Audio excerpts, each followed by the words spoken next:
مستعد رہیں. روزانہ مطالعہ، میں جلدی جلدی بولوں گا نمبر 1 تاکہ ضروری باتیں سب آ جائیں. روزانہ کچھ نہ کچھ مطالعہ جاری رکھیں. ہر دن آپ کے علم میں ترقی ہو. اگر آپ عالم بنے ہیں تو یہ گرہ میں باندھ لیں. میں نے کہا تھا کہ میں چاہتا ہوں کہ ہر عالم 100 صفحے روزانہ مطالعہ کرے. جن لوگوں کو واقعی بڑا عالم بننا ہو، یعنی حقیقت میں علم حاصل کرنا ہو، وہ تو اسی کا اہتمام کر لیں 100 صفحے کا. لیکن 10 صفحے سے نیچے تو کوئی بھی نہ جائے. کم از کم 10 صفحے روزانہ پابندی سے ضرور پڑھیں. اور کیا پڑھنا ہے؟ وہ چند چیزیں وہ ہیں جو ہر عالم کو پڑھ لینی چاہیے. قرآن کریم کی تفسیر میں 2-3 تفاسیر تو فرض کے درجے میں آدمی دیکھ لے. معرف القرآن ہے، بیان القرآن ہے، اور حاشیہ یہ جو ترجمہ شیخ الہند حاشیہ علامہ شبیر احمد عثمانی رحمۃ اللہ علیہ، یہ 2-3 تفاسیر تو بالکل فرض سمجھ کر ہر آدمی پڑھ لے تو اس سے قرآن کریم کا خلاصہ اس کے سامنے آ جائے گا. اسی طرح سے حدیث کی کچھ کتابیں، خاص طور سے جو اردو میں حدیث کی تشریح میں لکھی گئی ہیں، ان میں 2 کتابیں ترجمان السنہ مولانا بدر عالم میٹھی رحمۃ اللہ علیہ کی اور معارف الحدیث مولانا منظور نعمانی رحمۃ اللہ علیہ کی، ان کو ضرور پڑھیں. ان کے علاوہ بھی بعض کتابیں اس انداز پر لکھی گئی ہیں، جیسے مولانا خالد محمود رحمۃ اللہ علیہ تھے، ان کی آثار الحدیث ہے، وہ بھی مفید کتابوں میں ہے. باقی حدیث کی تشریح میں جو کتابیں لکھی گئی ہیں ان کو پڑھیں. اسی طرح سے فقہ کی کتابوں میں عربی میں اگر پڑھ سکتے ہوں تو بدائع الصنائع ضرور پڑھ ڈالیں، اور باقی مفصلات میں سے جو پڑھیں. اردو کے فتاویٰ میں سے ہمارے جو اکابر کے معتبر فتاویٰ ہیں ان میں سے کوئی ایک کتاب، اس کی پوری جلدیں ضرور پڑھ لیں. آسانی کے لیے میں بتا رہا ہوں. اسی طرح سے عقائد اور کلام کے موضوع پر ہمارے اکابر نے جو مختصر لکھا ہے اس کو پڑھیں. اور سیرت پر کتابیں پڑھیں، 2-4-5 کتابیں تو کم از کم ہر آدمی پڑھ لیں. تاریخ اسلام پر اسی طرح سے چند کتابیں ضرور پڑھ لیں. اور اس کے علاوہ جو بھی اچھی چیز ہو اس کو پڑھیں. آج کل منحرف افکار بہت زیادہ عام ہیں، تو ان کو سمجھنے کے لیے اور ان سے متعلق جو ہمارے لوگوں نے کتابیں لکھی ہیں شروع میں ان کو پڑھیں، اور اس کے بعد ان کی کتابوں کو بھی اگر ضرورت ہو تو دیکھیں. مقصد یہ ہے کہ پڑھیں، زیادہ سے زیادہ پڑھیں. ہمارے فضلاء کی جو کمی ہے وہ یہی ہے کہ خود نہیں پڑھتے ہیں اور چھوٹی چھوٹی باتوں پر بحثیں چھیڑ دیتے ہیں، جو بحثیں بتا دیتی ہیں خود کہ پڑھا نہیں ہے. جو بحث پڑھنے کی بنیاد پر وہ الگ ہوتی ہے، اور جو بغیر پڑھے ہوتی ہے وہ الگ ہوتی ہے. اور آج کل کا سوشل میڈیا اس کام کے لیے بہترین یا بدترین گواہ ہے کہ اکثر لوگ اس پر جو لکھ رہے ہیں بول رہے ہیں وہ بغیر پڑھے بول رہے ہیں. عقلی گھوڑے دوڑاتے رہتے ہیں اور پڑھنے کو تیار نہیں ہوتے. اور جب پڑھنے کی بات چل رہی ہے تو اسی سے مربوط کر کے ہم وہ بات بھی کہہ دیں جو بنیادی بات ہے، وہ یہ ہے کہ جتنا زیادہ پڑھو گے، قرآن و حدیث کو پڑھو گے، فقہ کو پڑھو گے، کلام کو پڑھو گے، امت کے علمی سرمایہ کو جتنا زیادہ پڑھو گے اور اس پر جتنی زیادہ آپ کی نظر ہوتی جائے گی، یہ بات آپ پر واضح ہوتی جائے گی کہ جو آپ کے اکابر کہلاتے ہیں علماء دیوبند، انہوں نے جو فکر اختیار کی ہے وہ سب سے زیادہ صحیح فکر ہے. یہ سرسری بات نہیں ہے، چلتی پھرتی بات نہیں ہے، محض دعویٰ نہیں ہے، اور صرف ہمارا کہنا نہیں ہے، بلکہ بہت کچھ پڑھ کر اور سن کر کہا جا رہا ہے جو علماء نے کہا ہے اور سمجھا ہے. جو اعتراضات ہوتے ہیں ہمارے اکابر کی چیزوں پر وہ سب اسی وقت تک ہوتے ہیں جب تک آپ نے پڑھا نہیں ہوتا. اور جتنا زیادہ گہرائی کے ساتھ آپ پڑھتے چلے جاتے ہیں تو آپ پر یہ واضح ہوتا جائے گا کہ ہمارے اکابر نے جو کہا ہے وہ بالکل صحیح ہے. یعنی اس کو ایک حصی مثال سے سمجھ لیں کہ ایک آدمی یہاں سے چلا اور 10 میل تک پیدل چلا گیا، اور پھر وہاں سے آ کر اس نے بتایا کہ 1 میل پر یہ چیز ہے اور 1.5 میل پر فلاں ہے اور 2 میل پر یہ ہے، مختلف چیزوں کے بارے میں خبر دی. ایک آدمی 1 میل پر چلا اور وہیں کھڑے کھڑے سوالات شروع کر دی کہ اچھا یہ کیسے ہو سکتا ہے، وہ کیسے ہو سکتا ہے. تو کیا کہا جائے گا کہ جا کر دیکھو نا. ہے یا نہیں. اگر نہیں ہو تو کہنا. تو چل کر دیکھو, پڑھ کر دیکھو, مطالعہ کر کے دیکھو, آپ کو پتہ چلے گا. ہم نے تو یہی سمجھا اور دیکھا ہے. ہماری یعنی میں اپنی بات کرتا ہوں کہ مجھے اس معاملے میں جو زیادہ وہ ہے, میں صحیح بات یہ ہے کہ جو کچھ ابن ماجہ میں کرنا چاہیے تھا مجھ سے نہیں ہو سکا, اور اس کی آپ سے بھی معذرت چاہتا ہوں. کتاب کا حق تو خیر کون ادا کرے اور ادارے کا حق کون ادا کرے, لیکن ہم سے تو آپ کا بھی حق ادا نہیں ہو, سچی بات ہے. لیکن ابن ماجہ کے مقدمے کا جو موضوع ہے اس کی روشنی میں جو تھوڑا بہت میں نے عرض کیا ہے آپ سے, وہ شاید آپ نے سمجھا بھی ہے, بڑی حد تک محسوس بھی کیا ہے اس کو. تو ہوا یہ ہے کہ ہمیں یہ ذوق الحمدللہ ملا ہے, اور اس کو پھر ہم نے زیادہ سمجھنے کی آگے بڑھ کر کوشش کی ہے. میرے والد صاحب رحمۃ اللہ علیہ, مولانا سعید احمد صاحب ان کا نام تھا, ان کا انتقال ہو گیا جب میں 16 ہی سال کا تھا. لیکن میں نے ان سے حفظ بھی کیا تھا, اور قافیہ سے نیچے کی ساری کتابیں شروع کی انہیں سے پڑھی تھی. تو ان کا جو ذوق تھا اس میں, وہ حضرت مدنی رحمۃ اللہ علیہ کے شاگرد تھے, اور ان کو حضرت سے وہی ذوق ملا تھا. پھر وہ آگے چل کر میں نے گنگو میں پڑھا ہے, زیادہ تعلیم میری گنگو میں ہوئی. دورہ بھی پڑھا وہاں, پھر دوبارہ یہاں آ کر پڑھا. تو وہاں حکیم گنگویہ صاحب رحمۃ اللہ علیہ, جو حضرت گنگوئی رحمۃ اللہ علیہ کے پوتے تھے, وہ بھی حضرت مدنی رحمۃ اللہ علیہ کے شاگرد تھے. ان کی صحبت میں بہت رہنے کا موقع ملا, بڑا گہرا ان کا علم تھا, بڑے آدمی تھے. پھر یہاں آ کر دارالعلوم دیوبند میں تو یہاں کی فضائیں اور ہوائیں بہت کچھ سکھا دیتی ہیں آدمی کو, بشرطے کہ قبول کرنے کی صلاحیت ہو. لیکن اس کے ساتھ ساتھ مجھے اپنی خوش قسمتی سے 30 برس کی طویل اور قریب ترین صحبت ملی حضرت مولانا ریاست علی صاحب رحمۃ اللہ علیہ کی. ان سے رشتہ داری کی وجہ سے ان کے یہاں پردہ بھی میرا نہیں تھا, اور ان کی محبت بھی حاصل کی. تو وہ ایسی شخصیت تھی ہمارے اساتذہ میں جن سے ہر ملاقات میں کچھ سیکھا جا سکتا تھا. تو الحمدللہ اس کی نیت رہتی تھی, وہ توفیق ملی. تو ان سب کی روشنی میں پھر ہم نے دوسرے علماء کو دیکھا اور پڑھا اور سنا اور سمجھا اور جاننے کی کوشش کی. تو ان سب کی روشنی میں ہم پورے اعتماد کے ساتھ کہتے ہیں, ہو سکتا ہے ہم سے ترجمانی پوری نہ ہو, لیکن اس اعتماد میں کوئی کسر نہیں ہے کہ فکر یہی صحیح ہے جس کو فکر دیوبند کہتے ہیں. مسئلہ فرقہ پرستی کا نہیں ہے, مسئلہ مسلکی تعصب کا نہیں ہے. ہمارے زمانے میں ایک بڑی پریشانی یہ ہو گئی ہے کہ لوگ جو ہیں نعروں سے اور پروپیگنڈوں سے متاثر ہو جاتے ہیں. ہمارے لوگ دوسروں کے پروپیگنڈوں سے, بہت سے ہمارے اچھے لوگوں میں بھی, یعنی جو عقیدے کے اعتبار سے خود صحیح ہے, ایک طبقہ ہے اچھا خاصا, وہ مزاج یہ رکھتا ہے کہ عقیدے کے اختلاف یا مسلک کا اختلاف جس کو کہا جاتا ہے اس کے بارے میں بات نہیں کرنی چاہیے. تو اس کی وجہ سے ایک ماحول میں شبہات پیدا ہوتے ہیں. بہت سے لوگ ان میں سے ایسا کرتے ہیں کہ صاحب مسلکی اختلاف نے امت کا بیڑا غرق کر دیا, اور مسلکی اختلاف سے امت کو بڑا نقصان پہنچا.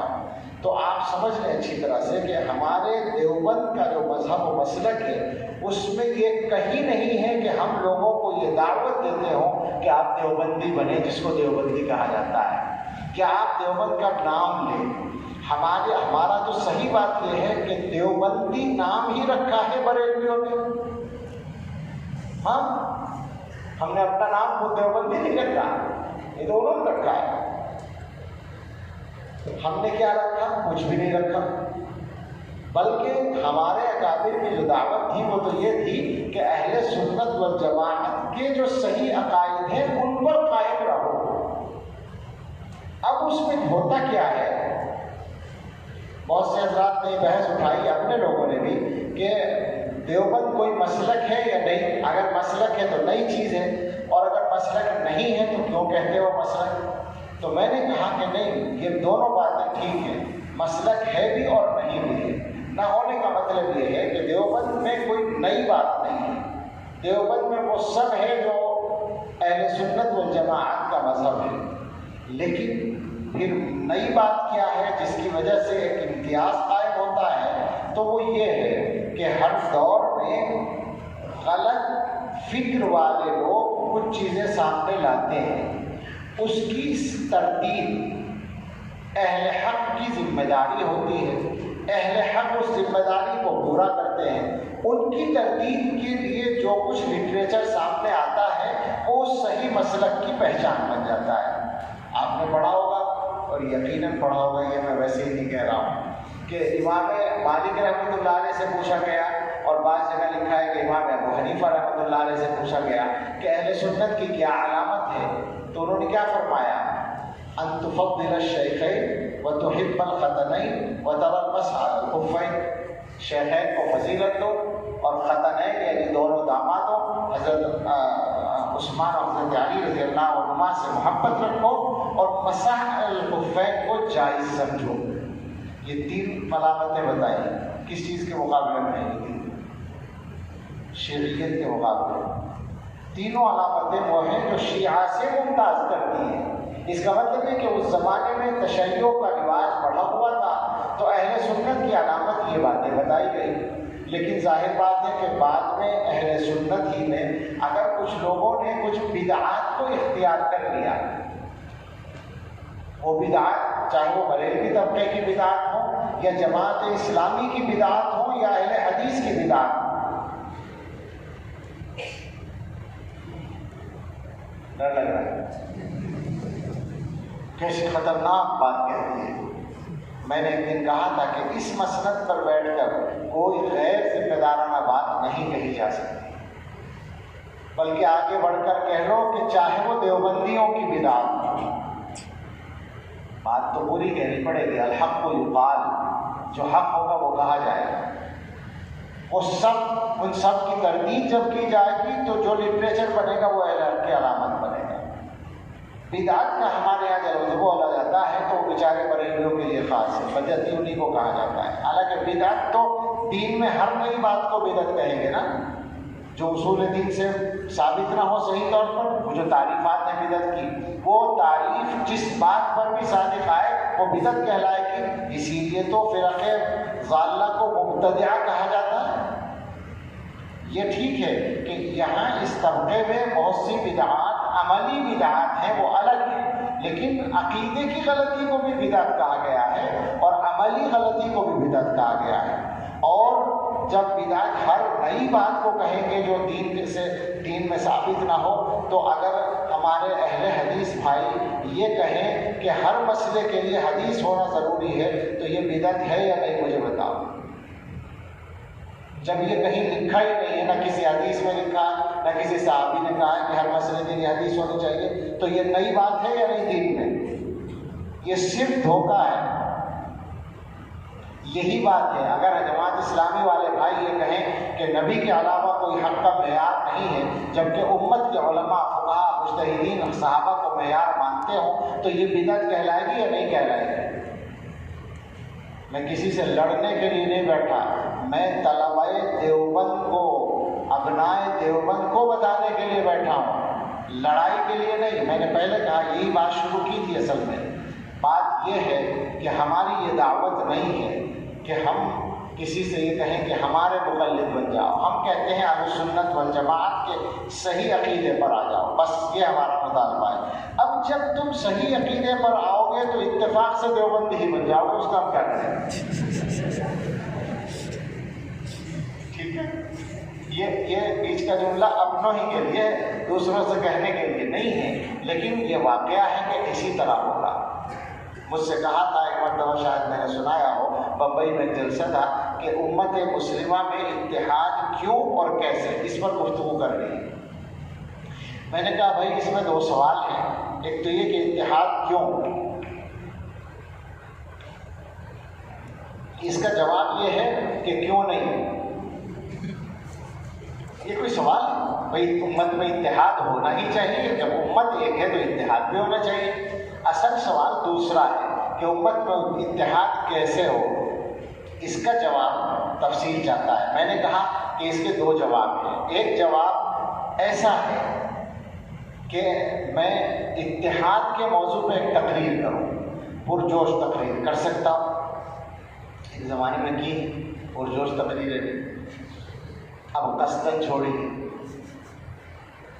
میں نے کہا میں کہوں کہ امت میں اتحاد ہونا چاہیے، اختلاف نہیں ہونا چاہیے، مسلک نے یہ کر دیا، فلاں نے یہ کر دیا، فلاں نے یہ کر دیا. کچھ لوگوں کو عادت ہوتی ہے اتحاد کے موضوع پر چند جملے، رٹے ہوئے جملے بولتے ہیں اور امت میں فساد پیدا کرتے ہیں، دھوکہ دیتے ہیں ایسے لوگ جو اتحاد کے لفظوں کے ساتھ تقریریں کرتے ہیں. میں نے کہا کہ میں اتحاد کے موضوع پر ایک پرجوش تقریر کروں، آپ کو پسند آئے گی وہ تقریر. مجمع سے کہا میں نے آپ کو پسند آئے گی، مگر مجھے یقین ہے کہ اللہ کو پسند نہیں آئے گی، صحیح بات نہیں ہوگی. صحیح بات ہے، صحیح بات جو ہے وہ یہ ہے کہ اتحاد کیسے پیدا ہو، اس سوال کے جواب کے لیے سوچیں کہ اختلاف کیسے پیدا ہوا. تو آدمیوں میں جھگڑا اور آپ سے کہا جائے کہ مصالحت کرا دو، آپ کو ثالث بنایا جائے، تو آپ یہی تو پوچھیں کہ لڑائی کیا ہے.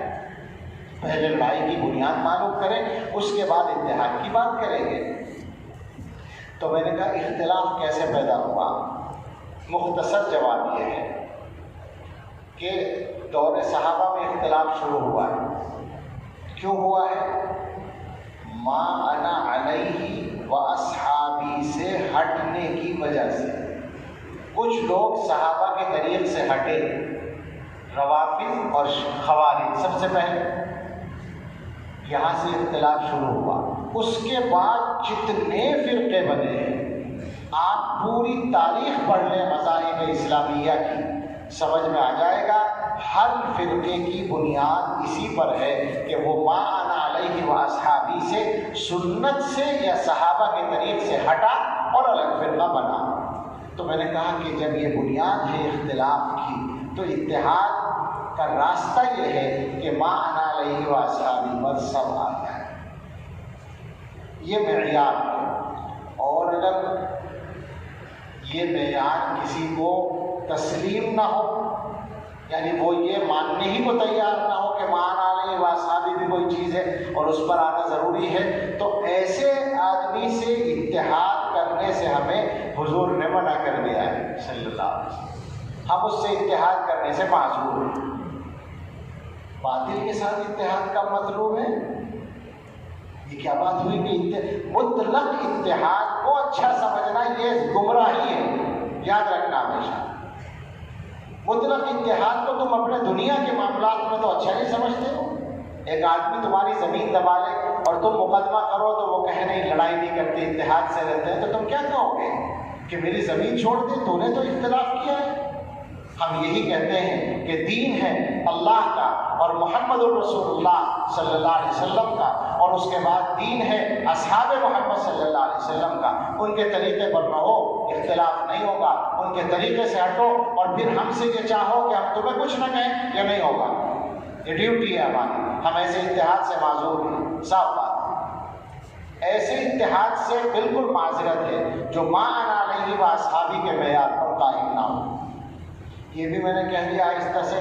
یہ ہو سکتا ہے کہ یہ اختلاف ہو کہ اس معیار پر ہم قائم ہیں یا آپ قائم ہیں، اس پہ گفتگو کر لو بیٹھ کر، سمجھ لو بات کو، طے ہو جائے گا. بعض علماء تھے وہاں، ہمارے مفتی صاحب جو ہیں وہاں کے مہاراشٹر کے بڑے مفتی صاحب، وہ کہنے لگے، مفتی عزیز الرحمان صاحب کہنے لگے آہستہ سے مناظرے کا بھی چیلنج دے دیا آپ نے. تو بات یہ ہے کہ ہمارا یہ مطالبہ نہیں ہے اکابر دیوبند کا اور علماء دیوبند کا کہ ہم لوگوں سے یہ کہیں کہ ہمارے فرقے میں آؤ. حقیقت میں ہم چاہتے ہیں کہ ہمارا فرقہ ہی کوئی نہیں، لیکن ایک فرقہ بہرحال ہے اور وہ ہے اہل السنہ والجماعہ. اب لوگ اتحاد کی باتیں کرتے ہیں پانی پی پی کر، اور اختلاف اور انتشار پیدا کرنے والے کام کرتے ہیں، سوائے جھوٹ کے اس کو کیا سمجھا جائے. ہمیں تو آپ سے کہنا ہے آپ مضبوطی کے ساتھ قائم رہیے. آپ میں کمزوری آ رہی ہے، اور یہ کمزوری ہمارے اکابر کی فکر کی کمزوری نہیں ہے، بلکہ آپ کے اپنے اندر یہ کمزوری ہے کہ آپ کو صحیح سرے سے پتہ ہی نہیں چل رہا ہے کہ صحیح راستہ دکھانے والے کون لوگ ہیں. آپ باہر سے متاثر ہو رہے ہیں، اور آپ کا مطلب صرف یہ چند طلبہ، 1000-1500 طلبہ نہیں ہے جو سامنے بیٹھے ہیں. آپ کا مطلب وہ ساری نسل ہے جو آج کل سامنے آ رہی ہے. عجیب بات ہے، کیسی باتیں کرنے لگے ہیں. ہمارے اپنے لوگ، کوئی بحث شروع ہوتی ہے اور مسائل وہ ہیں جو مفروغ عنہا ہیں، مقرر مسائل ہیں، بڑوں نے سب طے کر رکھا ہے، ان مسائل پر بات کرنے بیٹھتے ہیں، نئی نئی باتیں کرتے ہیں۔ میں نے کسی جگہ تقریر میں کچھ کہہ دیا تو مجھے چیلنج دیا گیا کہ ایک ہفتے کا چیلنج دیتے ہیں ہم کہ اس مسئلے کو قرآن و حدیث سے ثابت کریں مولانا۔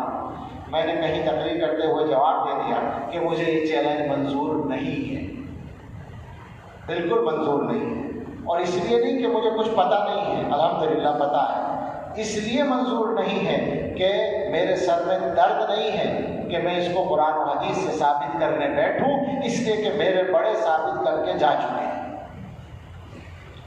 جو مسائل امت میں طے ہو چکے ہیں، ائمہ ہمارے اکابر طے کر چکے ہیں، ان میں آپ کے غور کرنے کا کیا مطلب؟ آپ ہوتے کون ہیں؟ دو لفظ آتے ہیں، آپ کا ظرف چھوٹا ہے، آپ کا ہاضمہ خراب ہے، آپ سمجھ رہے ہیں کہ ہمیں بہت کچھ آ گیا ہے، پڑھو تو پتہ چلے گا۔ ہم میں سے 100 آدمی مل کر بھی علامہ انور شاہ کشمیری کے برابر نہیں پڑھنے والے ہیں۔ علامہ کشمیری تو پکے مقلد ہیں، علامہ کشمیری تو اپنے اکابر کے طریق پر ہیں، وہ تو شیخ الہند کی جوتیاں سیدھی کرتے ہیں، اور تم ابو حنیفہ میں زبانیں کھولتے ہو۔ سوچو ذرا کہاں جا رہے ہو، کیا باتیں ہونے لگی ہیں۔ چھوٹے چھوٹے آدمی، یہ زمانہ عجیب فطروں کا زمانہ ہے۔ آپ سے یہ کہنا ہے کہ فکر کو سمجھیں، صحیح فکر کو، اور علماء کی کتابیں پڑھیں۔ میں نے بار بار یہ بات جلسوں میں بھی کہی ہے دارالعلوم کے، وہ پھر سنا دیتا ہوں، کچھ نئے لوگ بھی ہوں گے، کہ محمد عوامہ جو اس زمانے کے بہت بڑے محدث ہیں، بلکہ بعض اعتبار سے تو بہت ہی ممتاز ہیں، انہوں نے یہاں دارالعلوم میں دفتر اہتمام میں بیٹھ کر 2010 میں شاید وہ آئے تھے، اہتمام میں بیٹھ کر انہوں نے اساتذہ اور محترم صاحب کی موجودگی میں کافی دیر گفتگو کی تھی۔ اس کا آغاز ان الفاظ سے کیا تھا کہ میں نہیں جانتا کہ آپ کو اللہ تعالیٰ کی اس نعمت کا پورا احساس ہو جو اللہ نے آپ کو دے رکھی۔ ہم سے کہہ رہے ہو، اس وقت وہ مدینے میں رہتے تھے، اب تو شاید ترکی میں ہیں۔ انہوں نے فرمایا انا فی جو علمی فوقوی وانتم فی جو علمی مستقل۔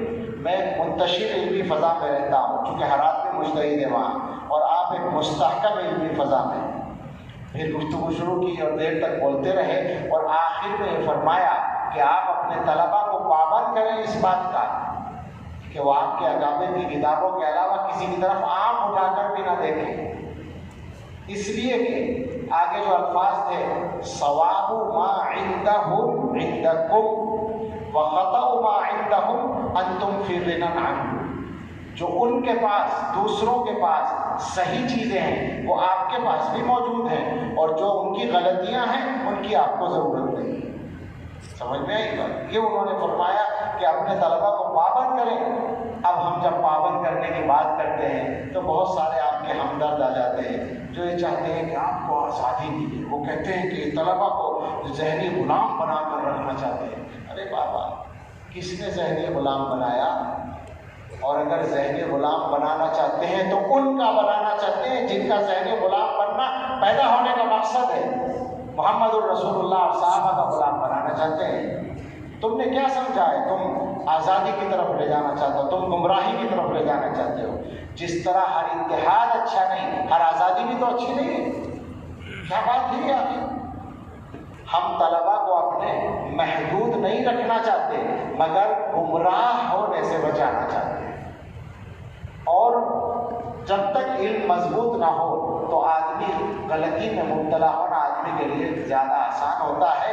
اس لیے ہم بچوں سے کہتے ہیں کہ شروع میں دوسروں کی کتابیں نہ پڑھو، اور وہ یہ چاہتے ہیں کہ آپ کو آزادی کے نام پر بھٹکائیں تاکہ آپ ان کے ہاتھ میں چلے جائیں، اور جا رہے ہیں کچھ نہ کچھ اپنا انجام خراب کر رہے ہیں، اپنا راستہ کھوٹا کر رہے ہیں، بالکل غلط راستہ ہو رہا ہے۔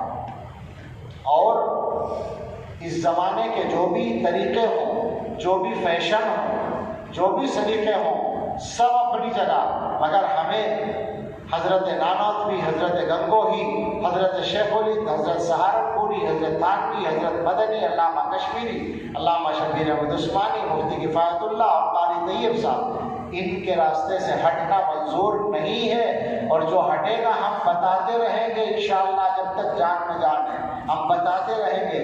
ہر ایک قدم پر ہم مساوارہ ماتم سے دیکھ کے چل، ہاں دیکھ کے چل کہتے رہیں گے، وہ کوئی بھی ہو۔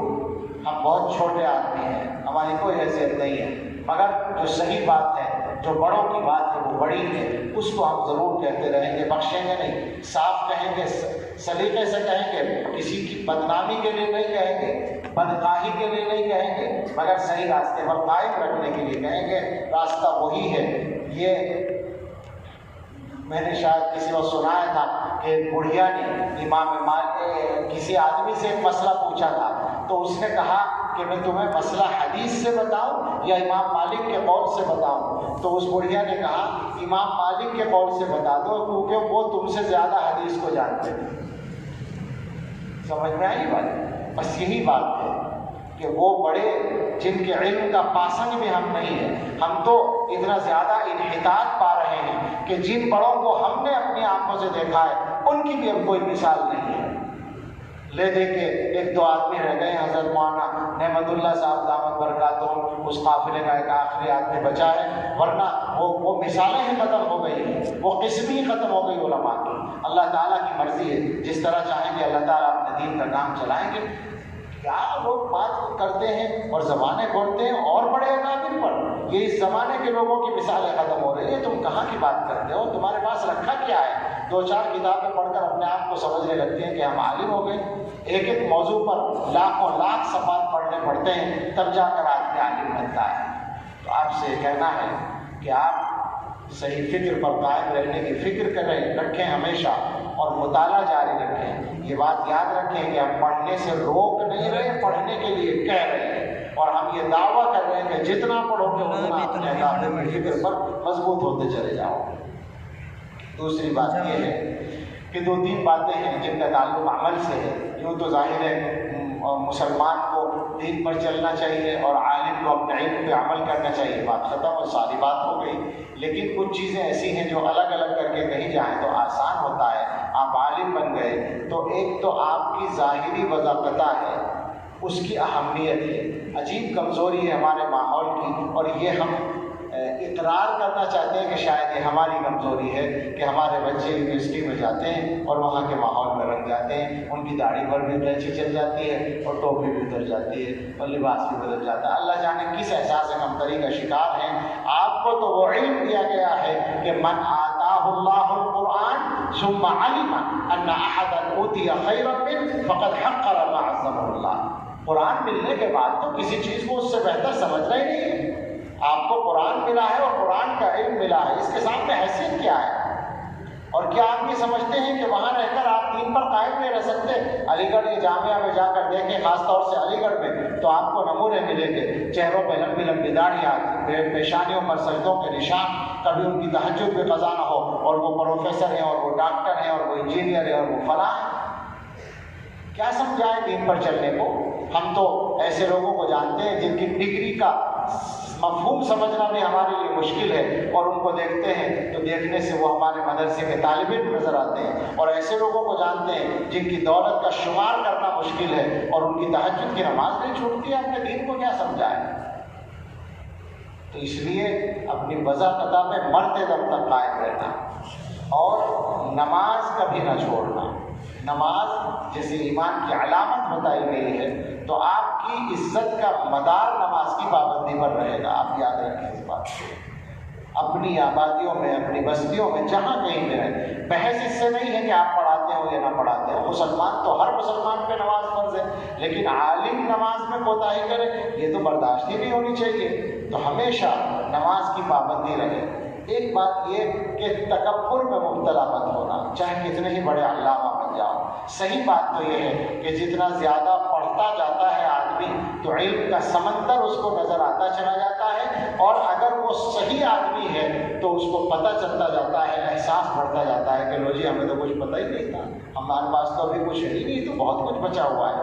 حضرت گنگوہی رحمۃ اللہ علیہ نے قسم کھا کر فرمایا تھا کہ اللہ کی قسم کھاتا ہوں کہ میرے اندر کوئی کمال نہیں ہے۔ تو حضرت تھانوی رحمۃ اللہ علیہ نے لکھا کہ اس پر اعتراض ہو سکتا ہے، چونکہ یہ سچی بات ہے کہ ان کے اندر بہت سارے کمالات تھے، اور وہ قسم کھا کے کہہ رہے ہیں کہ کوئی کمال نہیں ہے تو جھوٹ ہو گیا۔ تو اس کا جواب یہی دیا کہ ترقی کی طرف دیکھتے ہیں، اوپر کی طرف دیکھتے ہیں تو اپنا کمال نظر نہیں آتا۔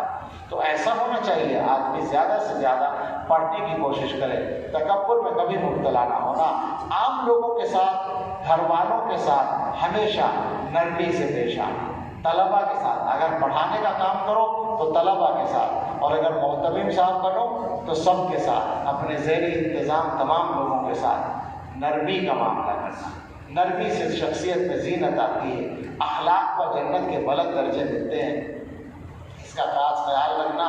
اور گھر والوں کے ساتھ خاص طور سے حسن سلوک، یہ نہیں کہ ہم بہت بڑے حضرت مولانا ہیں لہٰذا بیوی بھی ہمارے غلام ہیں اور فلاں بھی ہمارا غلام ہے۔ بہت سارے لوگ اسی خواہ کی بیوقوفی میں مبتلا ہوتے ہیں اور بس پھر حال خراب ہوتا ہے۔ حسن سلوک کیا ہے؟ خیارکم خیارکم لأہلہ وانا خیرکم لأہلہ، اس کو ہمیشہ سامنے رکھو، اور رسول اللہ صلی اللہ تعالی وسلم کی سنت پر جتنا ممکن ہو عمل کرنے کی کوشش کرو۔ ہم نے شروع میں سنت پر عمل کی تفصیل بیان کی تھی، وہ آپ کو یاد ہوگی کہ تمام ظاہری اعمال کو سنت کے تابع بنا لو، تمام باطنی اعمال کو سنت کے تابع بنا لو، اور تمام اعمال کی کیفیات کو سنت کے تابع بنا لو۔ اس کے علاوہ قرآن کریم کی تلاوت کو اگر لازم بنا لو اپنے لیے، روزانہ بلا ناغہ تلاوت ہوتی رہے تو جناب عالی برکتیں سمیٹی نہیں جائیں گی، اور درود شریف اور استغفار پڑھنے کا معمول بنا لو۔ اور اس زمانے میں اگر حسبنا اللہ و نعم الوکیل بھی پڑھنے کا معمول ہو تو زیادہ بہتر ہے، دشمنوں سے حفاظت کے لیے ایک بہترین چیز ہے۔ تم لوگ فی الحال 100 مرتبہ ہی پڑھنے کی پابندی کر لو تو انشاءاللہ کافی رہے گا، تھوڑا تھوڑا بھی زیادہ ہوتا ہے۔ اور باقی یہ ہے کہ دارالعلوم سے، اپنے اساتذہ سے، مادر علمی سے، اپنے قابل سے اپنے آپ کو جوڑے رکھو، انشاءاللہ خیر ہوگی۔ حالات سب طرح کے سامنے ہیں، لیکن ظاہر بات ہے کہ حالات ہی میں سے، مشکلات ہی میں سے آسانیاں بھی نکلتی ہیں۔ بہت سے بچوں کے ذہنوں میں حالات کا دباؤ ہوتا ہے، تو ذہن میں یہ بات سمجھ لیں کہ ان حالات کے لیے آپ کیا کر سکتے ہیں۔ اگر آپ کچھ کر سکتے ہیں اور آپ کا کرنے کا مقام ہے تو ضرور کریں، لیکن نہیں ہے تو جو کرنے کا کام ہے بس اس کو کریں۔ آپ کا کام پڑھنا ہے تو آپ پڑھیں، ابھی آپ کا کام آگے کا کام نہیں کرنا ہے، جن کا کام ہے وہ جانیں، اور کوئی غلط کر رہا ہے یا صحیح کر رہا ہے اس کی ذمہ داری آپ پر نہیں آتی، وہ جواب خود دے گا اللہ کو۔ حالات بے شک خرابی کی طرف جا رہے ہیں، لیکن ان حالات میں ہم اپنے آپ کو جتنا اچھا بنا لیں تو حالات کو اچھا کرنے میں بھی ہم معاون ہوں گے، اور اپنی حفاظت اور اپنے گھر والوں کی حفاظت کے لیے بھی ہمارے حالات، اچھے حالات مدد کریں گے۔ اللہ تعالیٰ سے اپنا رشتہ مضبوط کریں اور بزرگوں سے اپنا تعلق قائم کریں، اپنی اصلاح کی ہمیشہ فکر کریں، اور حضرات علماء اور اساتذہ جو ہدایات دیں اور نصیحتیں کریں ان پر عمل کریں، لیکن یہ بات ضرور ذہن میں رکھیں کہ اپنے بڑوں کے اور اکابر کے راستے سے کبھی بھی اپنے آپ کو ہٹنے نہ دیں، چاہے آج کل کا کوئی بھی آدمی کچھ بھی کہہ رہا ہو، لیکن اس کو پرکھیں اپنے بڑوں کے قول و عمل کی روشنی میں، یہی صحیح راستہ ہے، یہی سیدھا راستہ ہے۔ ورنہ آج کل کے انتشار کے دور میں ہر آدمی کی زبان بڑی ہو گئی ہے، سچی بات کہہ رہا ہوں، کوئی سوچتا ہی نہیں ہے کہ میری حیثیت کیا ہے، بول دیتے ہیں لوگوں نے بولنا جان لیا ہے، اور آج کل کے سوشل میڈیا نے اس بولنے کو آسان کر دیا ہے، سامنے بیٹھے بغیر بھی آدمی بول سکتا ہے، سامنے پھر بھی کچھ لحاظ کرنا پڑتا ہے، پیچھے اس پر بیٹھ کر جو چاہے آدمی کہہ دیتا ہے۔ ہر آدمی نے سمجھ لیا کہ ہر مسئلے میں بولنے کا مجھے حق ہے، بہت غلط بات ہے۔ تو اپنے آپ کو اس طرح کی غلطیوں سے بھی بچائیے، عالم بنیے، عالم بننے کی کوشش کیجیے، اللہ سے علم مانگتے رہیے۔ جب روزی کمانے کا نمبر آئے تو ایمانداری سے، اخلاص کے ساتھ اور گویا محنت کے ساتھ معاش کے لیے جدوجہد بھی کیجیے۔ اگر آپ مدرسے پڑھاتے ہیں اور مدرسے کی تعلیم سے فرصت ملے کچھ اور کرنے کی تو ضرور کریں، اور اگر آپ نہیں پڑھاتے ہیں اور تجارت کرتے ہیں تو ضرور تجارت کریں، اور اس کو بھی ایمانداری سے کریں اور اس کو بھی محنت سے کریں۔ پیسے کمانے کا اگر موقع ملے تو بس ایک شرط کے ساتھ ضرور جتنا چاہے کمائیں، اور وہ شرط یہ ہے کہ وہ حلال، نہ مشتبہ ہو نہ حرام ہو۔ یہ بات یاد رکھنا بول جو کام آئے گی کہ شریعت کے خلاف اور غیرت کے خلاف کچھ قبول مت کرنا، عزت ملے گی، برکت ملے گی۔ شریعت کے خلاف مطلب وہی ناجائز سے بچو گے برکت ملے گی، اور غیرت کو محفوظ رکھو گے تو عزت ملے گی. کوئی رازق نہیں ہے، اور عام طور پر مالدار لوگ تو کچھ دیتے ہی نہیں ہیں. اور کون دیتا ہے؟ مالدار ہی دیتے ہیں، مگر آپ کو نہیں دیتے. آپ کسی بھی مالدار کے پاس جا کر بیٹھے اس کو خوشامد کریں اور وہ آپ کو کچھ پیسے دے دے، ایسا نہیں ہوتا. ایک موضوع حدیث ہے، مضمون صحیح ہے، اذهب فيما عند الناس يحبوك. جو لوگوں کے پاس ہے اس میں بے رغبت ہو جاؤ، وہ تم سے محبت کریں گے. اگر آدمی کو یہ یقین ہوگا کہ یہ میرے پیسے کے لالچ میں نہیں آیا ہے تو وہ تم سے محبت کرے گی. اور اگر یہ شک ہوگا کہ پیسے کے لالچ میں آیا ہے، تم فرق دیکھ لو گے، وہی اس کی محبت ختم ہو جائے گی. اور دیر ہو گئی، بات لمبی ہو گئی، پھر بھی بعض باتیں میں نے کچھ سوچا نہیں تھا، لیکن ہو سکتا ہے کوئی بات ضرورت کی رہ گئی ہو. بہت سی باتیں آپ لوگوں نے پوچھ کے معلوم کر لی ہے. میں اس سے بہرحال معذرت چاہتا ہوں. دعا کر لیں اور اس کے بعد